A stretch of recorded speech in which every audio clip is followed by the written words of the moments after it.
سمجھدار انسان تمام انسانوں سے کچھ نہ کچھ سیکھتا ہے، خواہ دوسرا انسان استاد ہو یا گیٹ پر کھڑا چوکیدار۔ لوگ پیار کے لیے ہوتے ہیں اور چیزیں استعمال کے لیے۔ بات تب بگڑتی ہے جب چیزوں سے پیار کیا جائے اور لوگوں کو استعمال کیا جائے۔ شیخ سعدی فرماتے ہیں کہ تم اپنی ہزار غلطیوں کے باوجود اپنے آپ سے محبت کرتے ہو، لیکن دوسروں کی ایک غلطی کی وجہ سے ان سے نفرت کیوں کرنے لگ جاتے ہو؟ یا تو خود غلطیاں کرنا چھوڑ دو یا دوسروں کو معاف کرنا سیکھ لو۔ لوگوں کے خوف سے حق کی بات کہنے سے نہ رکو، کیونکہ نہ کوئی تمہیں موت کے قریب کر سکتا ہے، نہ کوئی رزق کو دور کر سکتا ہے۔ حضرت علی رضی اللہ تعالیٰ عنہ۔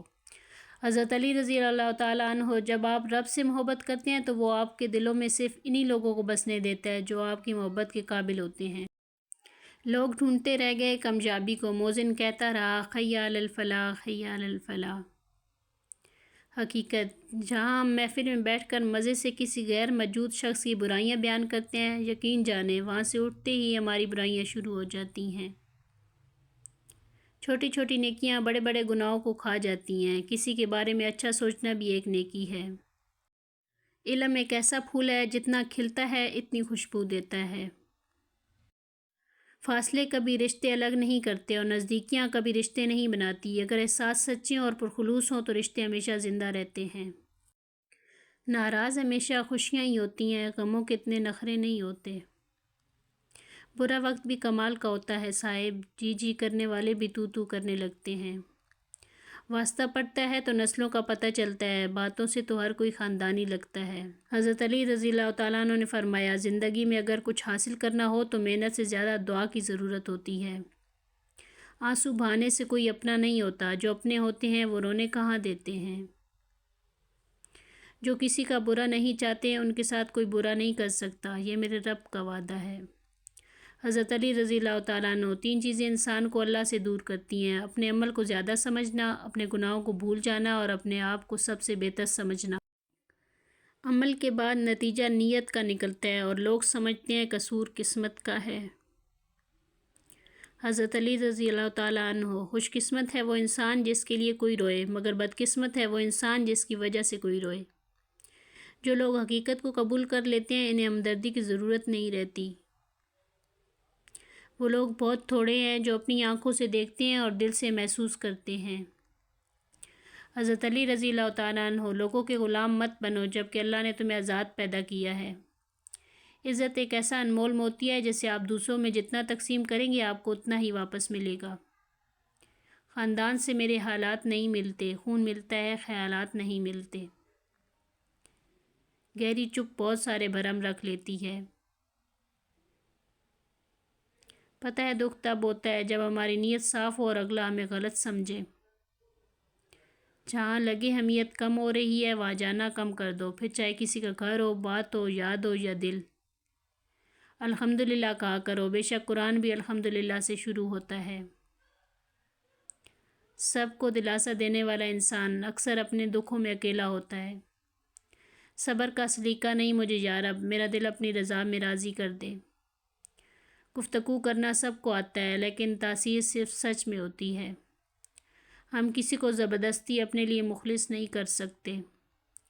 ہمت نہ ہارنا، بس تم ہمت نہ ہارنا، خود کو اکیلا نہ سمجھنا، اللہ تمہارے ساتھ ہے، وہ تمہاری زندگی سے سارے غم، مشکلیں، تکلیفیں ایسے نکال دے گا کہ تم حیران رہ جاؤ گے انشاءاللہ۔ اللہ کو بتایا کریں، اپنے دل کی کیفیت اسے بتایا کریں کہ آپ کیا محسوس کر رہے ہیں، کتنی تکلیف میں ہیں آپ، یقین کریں وہ بہت پیار سے سنے گا۔ اس کے سامنے رو لینے سے ہی آپ کے دل میں سکون اترے گا، بے شک وہ دلوں کا ہمراز ہے۔ جاہل صرف وہ نہیں ہوتا جو تعلیم یافتہ نہ ہو، جاہل وہ بھی ہوتا ہے جس نے ڈگریوں کے ڈھیر لگا رکھے ہوں مگر اپنے ظرف میں وسعت، لہجے میں نرمی اور طبیعت میں انکساری نہ پیدا کر پایا ہو۔ نماز کی تو وہ شان ہے جو روک دیتی ہے طواف کعبہ کو، تو تیرے کاروبار کی کیا اوقات جس کے لیے تو چھوڑ دیتا ہے نماز کو۔ رحمتیں، بارش میں اتنی بوندیں نہیں برستی جتنی سجدے میں سر رکھنے سے رحمتیں برستی ہیں۔ مسئلہ یہ نہیں ہے کہ حق بات کہنے والے علماء کرام ختم ہو گئے ہیں، مشکل یہ ہے کہ ہم صرف اپنی مرضی کا حق سننا چاہتے ہیں۔ ہر اس محفل میں گھسنے کی کوشش نہ کرو جہاں تمہارا کوئی جوڑ نہ ہو۔ وقت کی وقت پر قدر کریں، وقت کے پاس بھی اتنا وقت نہیں کہ وہ آپ کو دوبارہ وقت دے سکے۔ عطا کرنے کے طریقے مختلف ہو سکتے ہیں، لیکن میرا اللہ دعائیں رد نہیں کرتا۔ دل لگائیں مگر خالق سے، مخلوق تو ویسے بھی وفا کے لائق نہیں۔ ذہن میں سوچوں کا ہجوم لگا ہوا ہے اور کہنے کو زبان پہ ایک لفظ بھی نہیں۔ انسان کی فطرت پر لہجے کا بہت اثر ہوتا ہے۔ اگر اچھی بات بھی سخت لہجے میں کی جائے تو بری لگ جاتی ہے، اور کبھی کبھی بری بات بھی نرم لہجے میں کی جائے تو بری نہیں لگتی۔ رزق کا وعدہ ہے پھر بھی سب پریشان ہیں، مغفرت کا وعدہ نہیں لیکن کسی کو پرواہ نہیں۔ حضرت علی رضی اللہ تعالیٰ عنہ نے فرمایا، منافق لوگوں کو کھو دینا بہترین جیت ہے۔ بے سکونی بڑھ جائے تو عبادت کا وقت بڑھا دو اور اللہ سے بات کرو اور اپنے دکھ کا مداوا اسی سے مانگو، وہی رحیم و کریم ہے۔ باپ ایک ایسا پہاڑ ہے جس کے سائے میں بیٹیاں راج کرتی ہیں، اور ماں وہ ہستی ہے جس کی دعاؤں میں رحمت برستی ہے۔ پردہ رکھنا سیکھیں، بلا وجہ کسی کے عیب کی تشہیر مت کرتے پھریں۔ کبھی سوچا ہے کہ رب العالمین نے ہمارے کتنے پردے رکھے ہیں؟ اگر سب ظاہر ہو جائیں تو شاید ہمیں چھپنے کو جگہ بھی نہ ملے اور ہماری تدفین کے لیے بھی لوگ نہ آئیں۔ حضرت علی رضی اللہ تعالیٰ عنہ نے فرمایا، جب تمہارے گھر رزق میں تنگی محسوس ہونے لگے تو اپنی بہنوں اور بیٹیوں کو دعوت پر بلایا کرو۔ حضرت علی رضی اللہ تعالیٰ عنہ نے فرمایا، انسان واحد ایسی مخلوق ہے جس کا زہر الفاظ میں ہوتا ہے۔ بہت سلجھے ہوئے تھے ہم، بہت تفصیل سے الجھا گیا کوئی۔ لکھنے والے نے کیا خوب لکھا ہے، زندگی جب مایوس ہوتی ہے تبھی محسوس ہوتی ہے۔ کسی روز تو ہوگی روشن میری بھی زندگی، یا اللہ انتظار مجھے صبح کا نہیں تیری رحمت کا ہے۔ کون ہے جس میں کمی نہیں ہوتی، آسمان کے پاس بھی تو زمین نہیں ہوتی۔ اخلاق کا تعلیم سے کوئی لینا دینا نہیں، میں نے ان پڑھ لوگوں کو انتہائی بدتمیز اور تعلیم یافتہ لوگوں کو انتہائی بدتمیز دیکھا ہے۔